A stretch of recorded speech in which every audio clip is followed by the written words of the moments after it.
শীতলক্ষ্যায় বাড়ছে পানি, ডুবছে ঘাট। নারায়ণগঞ্জের শীতলক্ষ্যা নদীতে পানি বৃদ্ধি পেয়েছে। প্রতি বছর বর্ষা মৌসুমে পানি বৃদ্ধি পেয়ে থাকে নদ নদীর।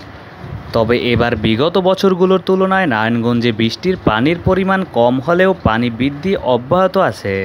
সোমবার সরেজমিনে শীতলক্ষ্যা নদীর বন্দর ঘাট এলাকায় দেখা যায় পানি বৃদ্ধি পেয়ে ঘাটের নৌকায় ওঠার কাঠের অস্থায়ী সাঁকো ডুবেছে ঘাটের সিঁড়িগুলো।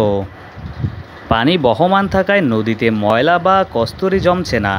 তবে নদীর পানি বৃদ্ধি পাওয়ায় দুই পারের মানুষের চলাচলে কিছুটা অসুবিধা হচ্ছে। আষাঢ় মাস চলমান থাকায় বৃষ্টি বাড়লে নদীর পানি আরও বাড়তে পারে বলে মনে করছেন স্থানীয়রা।